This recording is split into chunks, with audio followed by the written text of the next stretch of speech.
Hello there, and thank you for choosing to tune in and watch this video here at Angie's Art Addicts YouTube channel. My name is Angie, and yes, I'm an addict. So, what you see before you is a good example of what my mind looks like at this time. I started this T-Rex last night in the Color Morphia book, and I thought I was doing pretty good on the teeth, and then I did okay on the tongue, and I went to bed. And then I woke up this morning, and I was doing all this with Neocolor 2s. As you can see, these all kind of scrambled out here. They're the water-based medium. And I was doing it on this cutting board right here, where you can take, and I've done videos on this, but, you know, right on that, and then take your you know, paintbrush or whatever, and, you know, use that like that. So anyways, and this is just a trash page I'm just gonna play with because I don't like it.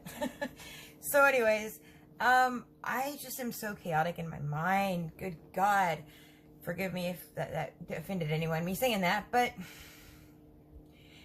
I feel so, what's the word, ungrateful, because I am looking at, you know, 120 set of super colors beautifully displayed on a wooden, you know, case in front of me. Let me see if I can see how those are all brand new. You know, over here I have, well, that's all chaotic looking, but, you know, polychromos, and, you know, full set of Neocolors, and full set of pen pastels, and I just don't use them. I feel like I don't use them correctly, and so, you know, I try to do stuff, and occasionally I will do something good that I like, or I'll start to do something and I'll feel happy about it, but then I won't finish it, and I don't know how to get over this hump. I just hate it. You know, I'll start things like this right here that I did on a video, and I thought that was going great. I thought it was beautiful, and it, you know, it was great, and it was going to be helpful because, for instance, I did Neocolors with that. So say I needed to match that color, I could take this and look in the hole and see. Let me get that light off of you right there. Okay, let me see. Okay, so I could take this, and as you can see what it is, it's the number for polychromos, and I could say, okay, well, I want to match this to that. That would be a light version of number 130 on the polychromos. And it was a great idea, and I started doing it, made a video about it, thought I was all witty and great. Maybe not that much, but, you know, I thought it was cool, and I did a good thing. And then I'm looking for something else over here. I'm not seeing it, but anyways, I did a little thing with my Neocolors, and had, you know, a medicine box. Excuse my cigarette. I had a medicine box that had all the little shavings in it, and I melted them, and I was going to use that instead of using my Neocolors. And, you know, I just go from one thing to the other, and I would like to ask if anybody has any suggestions other than seeing a counselor, which I do. But, you know, I'll try things like, for instance, like with this thing right here. Okay, so I've used Neocolors, I've used excuse me, ink tints, I've used polychromos, and now here's like super color. Okay, so I have a super color here, and like, say, I feel like I don't know how to color. That's my problem. I feel like when I start to color, you know, for instance, I know that when you use a watercolor pencil, you're going to maybe like do the darkest areas and then pull it out, I think, maybe, such as this or something, I don't know. So let me get this moist just a little bit, not a lot. Okay, so you would just kind of like, if you wanted that out more, you would just pull it out, I think, and down. But I don't know. I really don't. I just don't feel like I have imagination.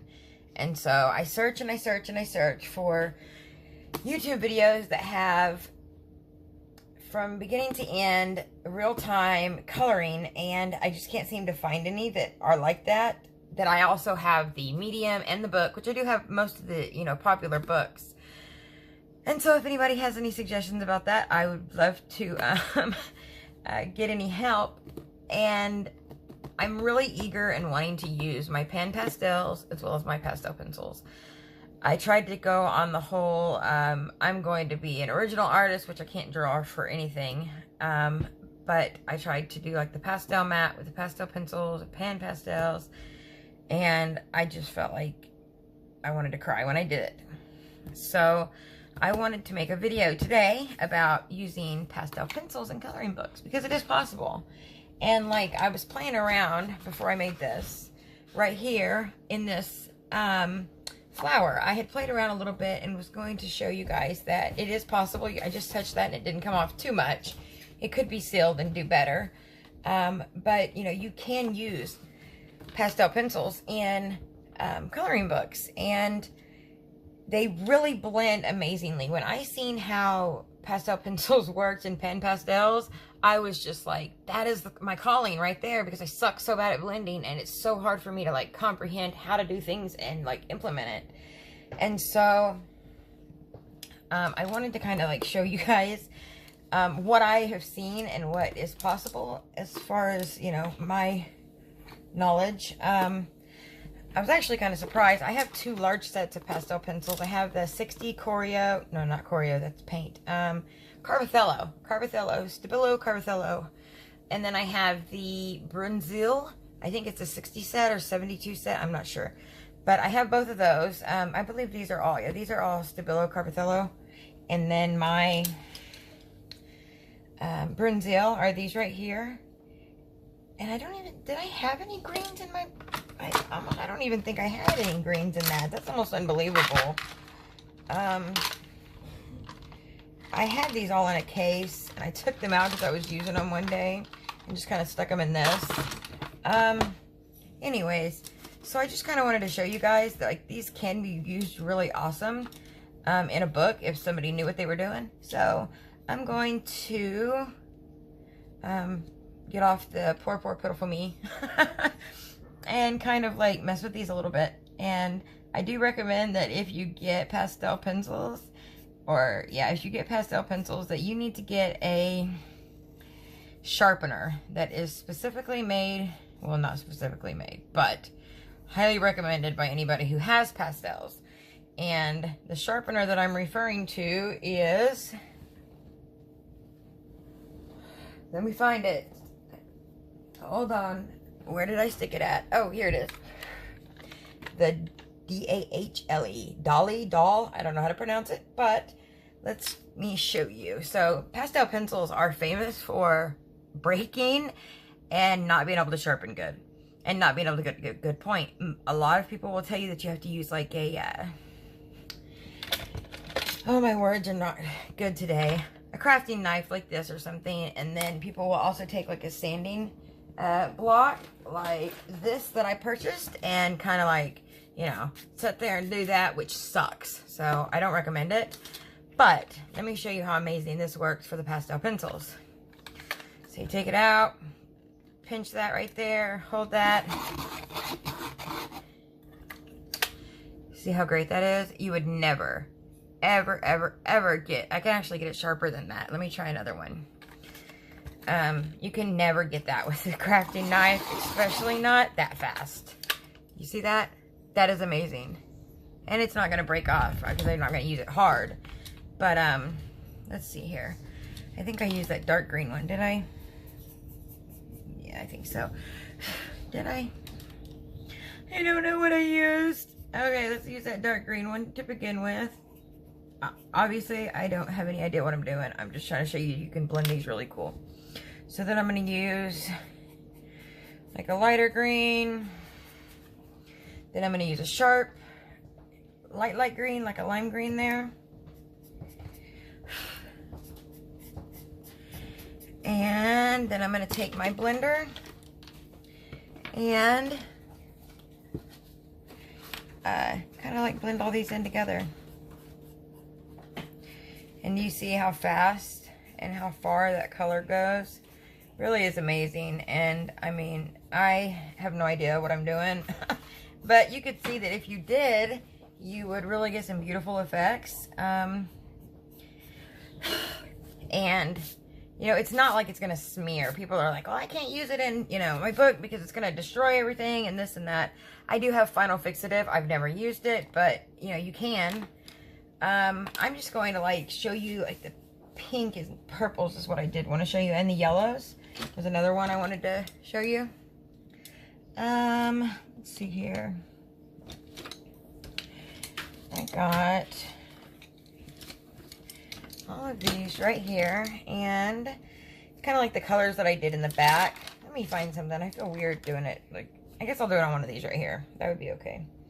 All right, let's see here. I think I got all the colors I used in the back. Okay, I'm going to start with this bright one right here. And I'm going to...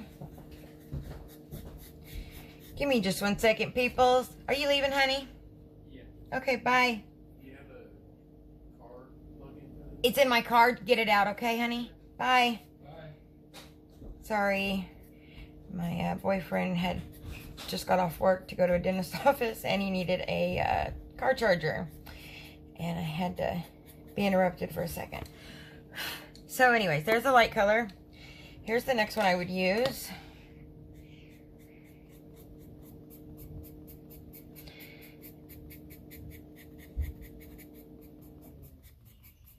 And the next one I would use, I'm not sure if I should, I guess I'm going to go with this one right here. This is the really, like, dark. And then I'll do the purple at the end. I'm going to pull that purple, though, right up here and kind of like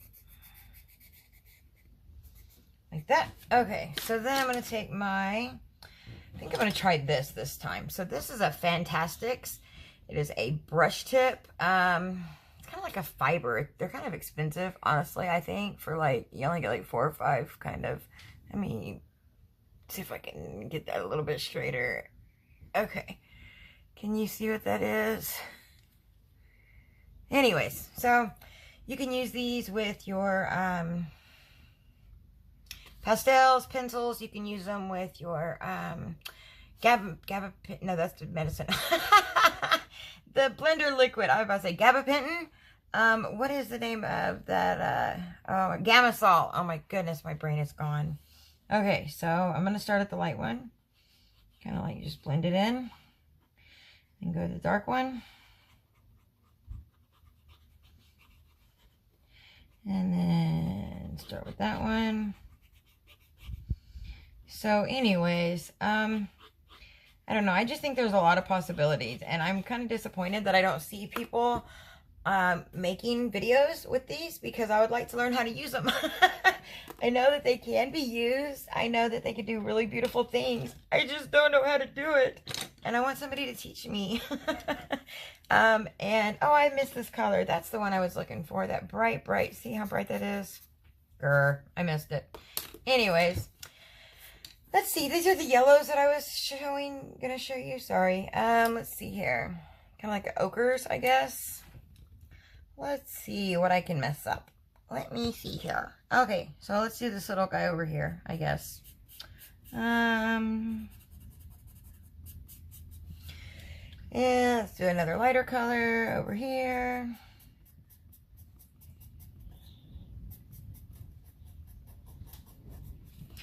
And do this darker color right in the middle. Shoot. I guess I lied. I poked too hard and it broke. Alright, now I think I'm going to do a little bit lighter right in the middle. I'm going to have to go back in there if I wanted to with like a black Copic. Or not a Copic, but a paint marker or whatever. That's ugly. Anyway. You can see that these can be blended, and I wish if anybody has pastel pencils and is watching this, I would love to see some videos making things with pastel pencils.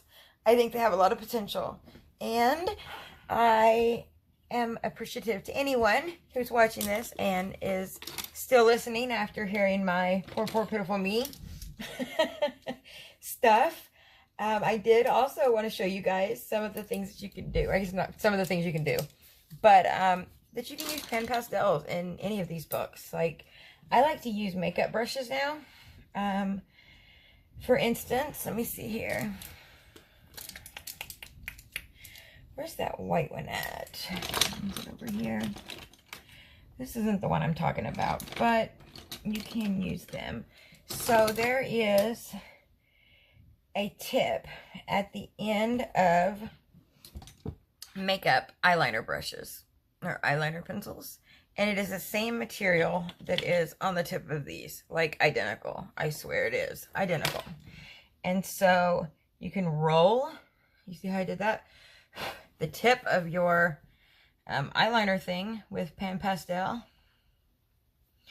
and draw with pan pastel easier. And because it's a pencil and not like this right here, which is kind of like hard to get on the tip and keep on the tip, and you're like, you know, kind of trying to paint with this thing, I think that, you know, you can make some sharp lines. It's just awkward, and we're used to usually doing like pencil type stuff. So you can roll it. And now with pan pastels, the difference with pan pastels and other pastels is that these really do not come off the page. Like, once you use them, like, they're not gonna go anywhere. I've used them quite a bit for like little stuff, just playing around. I've never like really completed a picture, but anything that I've put in a coloring book, I have not had to use fixative on, and I've never had it go to the next page or anything. I know I'm just doing crappy stuff, but you see, like, it doesn't move. Neither does that one really. Look, everybody's freaking out. I've seen people like say that they don't want to use pastels in their books because they'll run, but they don't. I mean, these don't.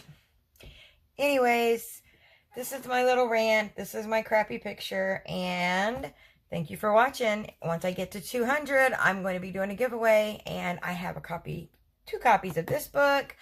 I have a copy of Mythographic Imagine by Joseph Kitimbang. I've got some Doria Song books. I've got quite a few books that I can give away. So subscribe, like, and keep coming back. Thank you so much. Have a blessed